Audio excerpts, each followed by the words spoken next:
What's going on? This Theo Gremminger from Player Profiler here to give you your week 2 fantasy football sleepers.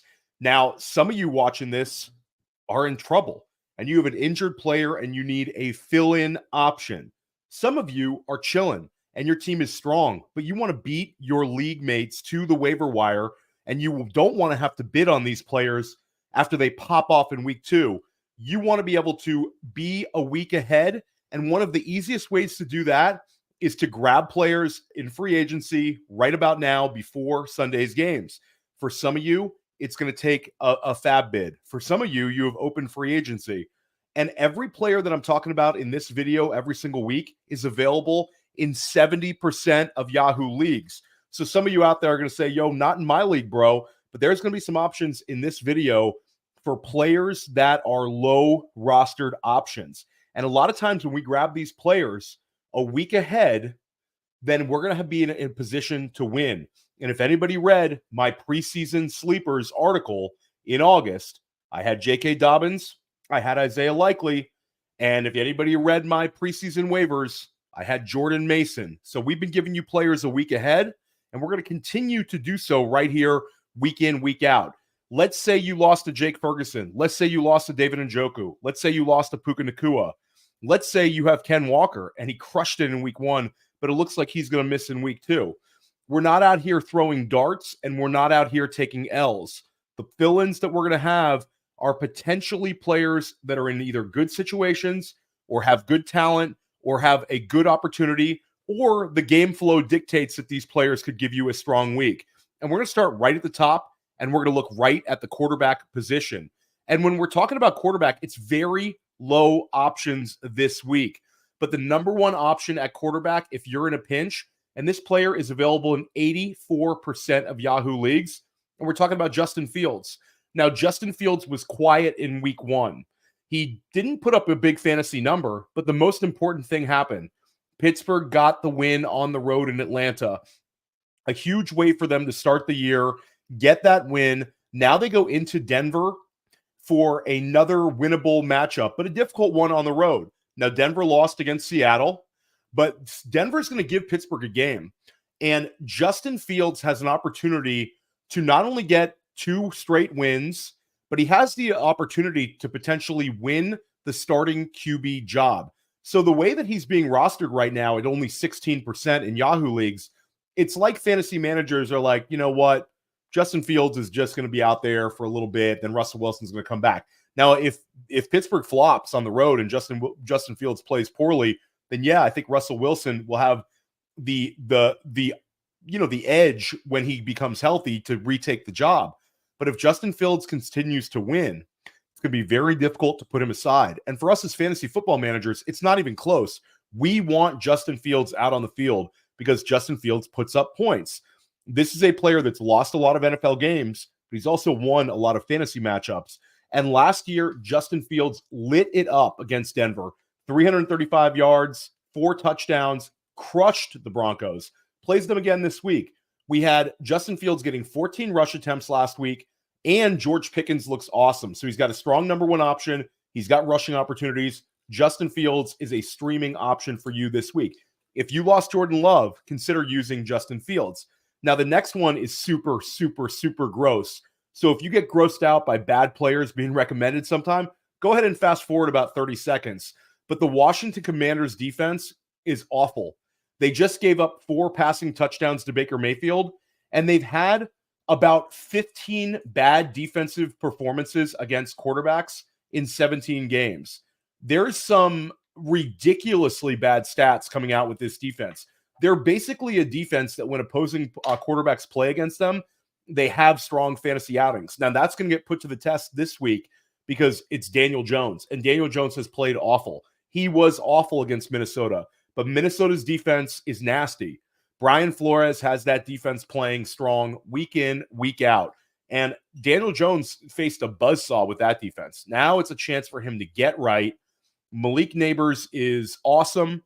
Wan'Dale Robinson had 12 targets last week. Seems like they're utilizing him. Devin Singletary is healthy. And against Washington, all of those guys are sort of viable players. So we're going to put it to the test this week. Daniel Jones, you're putting him in your lineup if you have a super flex league, and you're just covering your eyes on Sunday, hoping that he doesn't throw another pick six. And yeah, go ahead and at me if he does. Running backs, there's some really good ones available.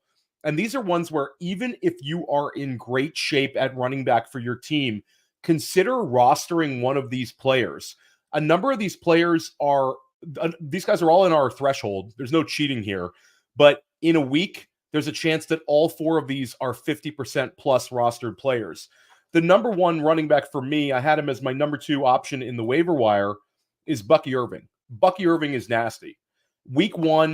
After week one, Bucky Irving is a guy who deserves more touches. The fans in Tampa were chanting Bucky, Bucky, Bucky, because he's such an exciting player when the ball's in his hands.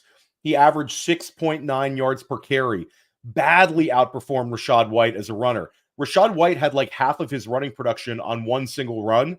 Rachaad White propped himself up because he's still a talented player who can catch passes. But Bucky Irving is so dynamic with the ball in his hands, such an effective runner, that he's already a handcuff plus. If you lost like a Ken Walker and you are looking for a running back that you can put in your lineup that's going to get like 10 touches, but they're going to be high value touches, consider Bucky Irving. Bucky Irving is awesome. And in Bucky Irving, 30% rostered, he's available in 70% of Yahoo leagues. So he's not available in any of my leagues, but he might be available in yours. Similar situation, a handcuff plus running back, and we're talking about Ty Chandler. Ty Chandler had 3 catches for 25 yards last week. Last week was an Aaron Jones game. We saw the Vikings dominate against the Giants. Aaron Jones gave you everything you wanted to see if you drafted him in the dead zone this year. And Aaron Jones is a good player. The guy, we saw what he did last year in the playoffs, not taking anything away from Aaron Jones. But Aaron Jones is 29 years old, and he played 12 games last year. Ty Chandler has contingent upside if Aaron Jones misses. I think Ty Chandler would be an RB2 every single week if Aaron Jones missed. But even with Aaron Jones on the field, you now have Jordan Addison might miss this week. TJ Hawkinson is still banged up. And you're going to see Minnesota give Aaron Jones about as much as he can handle against San Francisco. Aaron Jones was very strong against them last year in the playoffs when Green Bay played against the 49ers. But there's only a certain amount that you can handle. That 49ers defense is nasty. Justin Jefferson, of course, is going to get 30% plus target share. But again, San Francisco is going to be able to key in on him because of the lack of weapons surrounding him. So I think Ty Chandler has a chance to double up his receiving output from last week. And even if you don't want to use him, which a lot of you are not, consider rostering him, available in 72% of Yahoo leagues. Another running back who really flashed last week, and I was actually shocked that Tank Bigsby is still available in so many Yahoo leagues. He's available in 73% of Yahoo leagues.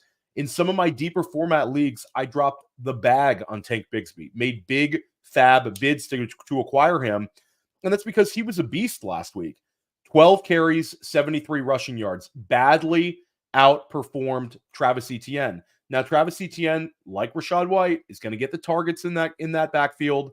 He's the better pass-catching back with Bigsby. Bigsby can catch the ball, but Etienne's got that job on lock. The thing about it, though, he's not going to see the amount of receiving work that a Rachaad White is getting right now. And it seems like they want to work in Bigsby. The coaching staff has been praising him in the offseason. They used a 3rd-round pick on him in the 2023 NFL Draft, and he looked really, really good. I think we were a year ahead on him. A lot of drafters look at him as a rookie year bust, but he's starting to break out in year 2. Pick him up if he's available in your league. Now, a lower rostered player, and this is one where it's sort of a contrarian take. Justice Hill is available in 86% of Yahoo leagues. Justice Hill had 8 catches last week. That was more than any running back in week 1. Now, you're going to say, Theo, the reason Justice Hill had all those catches is because Baltimore couldn't run the ball against Kansas City, and they were in a high-tempo game where they needed to play keep up, and it was just not Derrick Henry's game. But he's going to be good this week. Derrick Henry's going to be good. Justice Hill is going to go back to the back burner, and this is the week Derrick Henry gets a really, really ridiculous snap share, and the big dog's going to go nuts. I don't even need to listen to you on Justice Hill. But what if it's not? What if this is a split backfield and they want to get Justice Hill involved as a pass catcher week in, week out?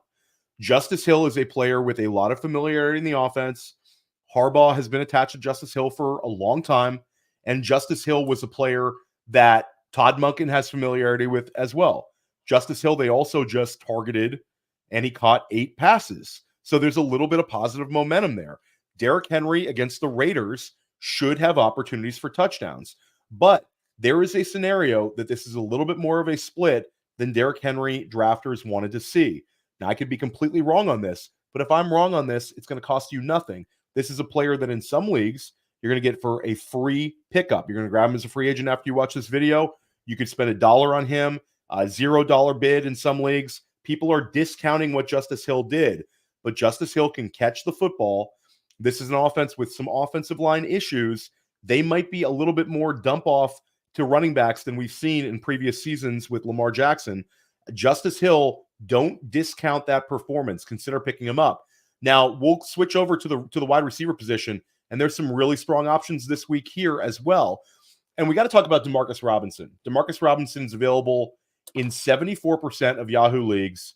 He is going to be stepping into the wide receiver 2 role in LA with Puka Nacua set to miss time. Now, Robinson had success last year, a lot of familiarity with Matt Stafford. As soon as he came over to that offense, this is a player that the Rams sort of maxed out. Robinson is a journeyman, but in LA last year, he had a stretch of time between weeks 13 and week 17. So late in the season with Matt Stafford, he had either a touchdown catch, 6 catches, or both in every single game. So over a 5-week period, he gave you a touchdown, 6 catches, or both in every single game. Now he's going to step into a role where he should see end zone targets. And this game against Arizona might be a shootout. It seems like both teams are going to go for it this week. Arizona has to get a win. LA is going to have to cut loose. LA is missing offensive linemen. They might have to be a little bit more pass happy than they would like. We're going to see about that. And if you disagree with me on Demarcus Robinson, these are 2 players that are available in deeper formats. Tyler Johnson is available in 91% of Yahoo leagues. Jordan Whittington is available in 98% of Yahoo leagues. If Robinson's rostered, or if you want a contrarian play and you say, I kind of know what Demarcus Robinson is, Demarcus Robinson has a capped upside. And I'll agree with that. Like a positive scenario for Demarcus Robinson would be he gives you wide receiver 3 production until Puka Nacua comes back. That I think Demarcus Robinson drafters and people who picked him up as a waiver wire ad would take with occasional spike weeks. But if you think that LA is maybe looking for a little more, if you need a roll of the dice dart throw play for this week against Arizona, it's Tyler Johnson. Johnson had 5 catches for 79 yards last week, and he looked very, very good. That was a career high for him. 26-year-old wide receiver, but the coaching staff seems to like him, and he looked really, really good. Anybody who's a college football fan will recall that Tyler Johnson was a very strong player at the University of Minnesota. He had like 2 years in the Big Ten with like 1,300 receiving yards in a difficult college football conference. So he's been a little bit of a disappointment as a pro, but finally getting an opportunity, sometimes it just clicks for these guys. Jordan Whittington would be the other one. If anybody watched the preseason, or if anybody's been a fan of like Texas Longhorns football, Jordan Whittington played in the same wide receiver room as Xavier Worthy and Adonai Mitchell. And Jordan Whittington struggled with some injuries in college, but this is a player who's very talented, was part of that very strong Texas team last year, and was drafted. Like the Rams drafted him on day 3, and it's sort of like a brush away pick, but the Rams seem to like him organizationally. Sean McVay praised him during the preseason, and Jordan Whittington was really, really good in preseason. So like preseason things happen. Like some guys will flash in preseason and it doesn't necessarily correlate, but Jordan Whittington, basically my take is Demarcus Robinson's the one if you need to start this week. Tyler Johnson, if you want to be contrarian and go against Demarcus Robinson, and I still need somebody this week, maybe next week, Tyler Johnson. But if you're betting against Puka Nacua coming back in strongly, and maybe this knee injury lingering throughout the year, and I want a long-term Ram, Jordan Whittington is a guy that might get self-scouted into a role where we're like happy to put him in the flex. We saw how great LA has been on hitting on their day 3 draft picks. No franchise has given us better fantasy football day 3 draft picks recently than the LA Rams. They gave us Kyron Williams, day 3 draft pick out of Notre Dame, and Puka Nacua last year, a day 3 draft pick. Both of those guys finished as RB1 and wide receiver 1 last year. Jordan Whittington, not sure he has that ceiling, but they seem to really love him, and they could go 3 for 3 here. We talked a little bit about Daniel Jones. We're going to talk about Wan'Dale Robinson. Wan'Dale Robinson has like a little bit of Hunter Renfrow to his game, peak Hunter Renfrow. And if you know, Hunter Renfrow had that one season where it sort of all worked out, where every week the guy got targets, and we're like, how is Hunter Renfrow a wide receiver 1 at the end of the year? Not saying that's where Wan'Dale's headed, but Wan'Dale Robinson does have one little life raft here. Malik Neighbors already slightly banged up. Malik's going to play. Don't get it twisted. I'm not trying to be like creative here, but Malik Neighbors already slightly banged up. Wan'Dale Robinson, 12 targets last week. He had 6 catches for 44 yards, and he added a 14-yard rushing attempt. So, like, Wan'Dale's getting touches. Wan'Dale was a second-round draft pick 3 years ago. He's a year 3 wide receiver, and we've been waiting on Wan'Dale, but it seems like the Giants are leaning on him. He's the clear number 2 target on this team, available in 85% of Yahoo leagues. Grab him. Greg Dortch, available in 88% of Yahoo leagues. Another high-floor weekly play. Arizona LA game sounds like it could really pop off. Greg Dortch is one that I think you can use again. Just understand your expectations. He's not going to go for 25 PPR points, but Greg Dortch could give you another 10-point week. Gave you 6 catches last week, also had a rushing attempt. I think Greg Dortch is a high floor player, low ceiling player, but Kyler Murray really, really likes him. And it's sort of I think Marvin Harrison Jr. is going to play a lot better in week 2. But if Marvin Harrison Jr. has another slow week, look for them to feature Dortch once again. Staying at the wide receiver spot, Adonai Mitchell. Go ahead, pause this video, and pick up Adonai Mitchell in your league. Pause the video and go check and see if Jalen McMillan. We'll talk about Adonai in a minute, but both of them are ads. But let's talk about Jalen McMillan first. Pause the video, go scoop up Jalen McMillan if he's available. He's available in 94% of Yahoo leagues. Jalen McMillan is really, really good.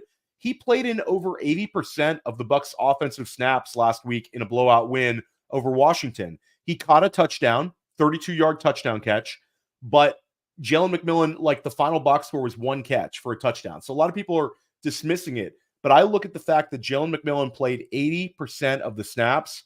This was a 3rd-round draft pick. McMillan is a very good player. This was a player that when he was at University of Washington 2 seasons ago, had more receptions than Rome Odunze, more receptions than Jalen Polk. Last year dealt with injuries, but he still was a 3rd-round pick. This is a player that had a very strong preseason, very strong OTAs. The Detroit-Tampa Bay game might pop off. This could be a game where you want to start every single player in this game because it's going to be a high-scoring shootout type environment. Jalen McMillan should get rostered. Right now, available in 94% of leagues is a little crazy to me. If Chris Godwin or Mike Evans miss time, Jalen McMillan would be like a weekly wide receiver 2. He's that good. And let's talk about Adonai Mitchell. Everyone saw Alec Pierce's week 1 output. Alec Pierce played great, connected with Anthony Richardson on the long touchdown, averaged like 40 yards per catch, was insane. But when we talk about who's the better player of the 2 in terms of deep threats in Indianapolis, it's Adonai Mitchell. And Adonai Mitchell has elite athleticism, round 2 NFL draft capital, and he's attached to a quarterback with a rocket launcher bazooka of an arm in Anthony Richardson. You're going to have a spike week soon with Adonai Mitchell. I'm convinced of that, especially before Josh Downs comes back. You're going to have a game where Anthony Richardson connects with him on a long pass and maybe does it again. And Adonai is going to have a 20-point PPR week. People are going to pick him up in your league. Very talented player. It's another year where rookie wide receivers are going to provide a lot of value to us. And a lot of the attention went to the big 3, guys like Malik Neighbors, Marvin Harrison Jr., Rome Odunze. But you're already starting to see it, the depth of this class. Brian Thomas Jr. flashed last week. Ladd McConkey was really, really good last week. You're going to start seeing it with a number of these wide receivers. I think Adonai Mitchell, Jalen McMillan, grab both of those guys. Now let's move over to the tight end spot. I got a couple of tight ends for you. To be honest, not quite as excited about this position as I was the running backs and the wide receivers available. Certainly a lot less on the tight end options. And a lot of people scooped up tight ends last week, especially with the injuries that we've seen to guys like Jake Ferguson, guys like David Njoku. But let's talk first about Tyler Conklin. And people are going to be completely grossed out about this. This is just like the Daniel Jones one. Conklin had an absolute dud against San Francisco, did absolutely nothing. If you watch my videos last year or read my waiver wire column, which you can at Player Profiler every single week, Tyler Conklin's the guy that I wrote about continually. He's had 3 straight years with 87 targets. So he's been sort of like, hey, if I need a tight end and I need like 10 points, 8 points to get by through the week, I can throw in Tyler Conklin in my roster. And it's sort of been like this offseason, people are like, okay, Tyler Conklin gets this Aaron Rodgers boost. And you started to see some Tyler Conklin hype. So there was a lot of people who had him in their lineup last week, especially in like tight end premium leagues. And it was a huge disappointment. Like basically the Allen Lazard targets were completely annihilated Tyler Conklin. But there are some overlying metrics that make us not close the door completely on Tyler Conklin. Conklin was on the field 90% of time, and he tied Trey McBride with 90% route participation. So 90% of the time that Tyler Conklin is on the field, he is running a route, meaning he's not staying in line to just block every play. He's running routes. And when you're a tight end who plays a ton and runs a ton of routes, then you have to be on the radar for fantasy football. It seems gross. And if he doesn't do it again this week, we might close the door on it. But Tyler Conklin is an interesting one to keep an eye on this week. You can pick him up and just stash him, especially if he was dropped. But this might be a game where he just bounces back. This is a guy who's earned targets now for 3 straight seasons. 87 targets is not good for a wide receiver, but it's very viable for a tight end. And Conklin's done it for 3 straight years. He didn't just become a bad player because he went up against that buzzsaw San Francisco 49ers defense. And let's go with Juwan Johnson. Now, last week, the Saints just completely put it on Carolina. And Derek Carr only had to pass for 200 yards. They sort of did whatever they wanted. You had Rashid Shaheed breaking loose for the touchdown. Alvin Kamara successful. Jamal Williams. I mean, a lot of guys played very well in that game, and Carolina was completely outmatched. But now New Orleans is in a potential shootout environment against Dallas. That Dallas team is going to put a lot of pressure on New Orleans. Dallas is scoring. Dallas is an open offense. Dallas has a defense that puts pressure on you. And I think it's a big test for Clint Kubiak. And I think the Saints are actually going to surprise people and hang in this game. Clint Kubiak looked like a guy who really has figured out this offense. There's certainly some limitations with Derek Carr. But at the end of the day, this Saints offense, I think, is going to punch above its weight class and potentially beat ADP on a few guys. Juwan Johnson scored a touchdown last week. This is an interesting player. Scored a touchdown last week. And we've had years where I've written about him as a waiver wire option because he's found a way of finding the end zone. He's had these weeks where Juwan Johnson just pops up. He's had a few multiple touchdown games in his career, which is always kind of interesting. Juwan Johnson is just pretty good around the goal line. He's an athletic player and has a little bit of a connection with Derek Carr. If you'll recall, especially for people watching this sort of a video that are true fantasy football enthusiasts, you will recall not this past offseason, but the previous offseason, there was a lot of buzz and speculation about Juwan Johnson taking a step forward. He had a connection with Derek Carr. This past offseason, the hype sort of went with Taysom Hill. Now, Taysom Hill is a super interesting player. We could talk about him for a long time. But focusing specifically on Johnson, I think Johnson is a sneaky bet. I think that he's going to get rostered in more leagues after this week. I'm actually using Juwan Johnson in one deep NFFC league where I lost David Njoku. I'm not thrilled about it, but I'm also not like worried about it because I think Johnson has some upside in a game where the Saints are going to have to put the pedal to the metal to keep up with this Dallas Cowboys team. And the last tight end option, Noah Fant. And New England was extremely stingy against Cincinnati's wide receivers last week, but Mike Gesicki did have a touchdown that was overturned.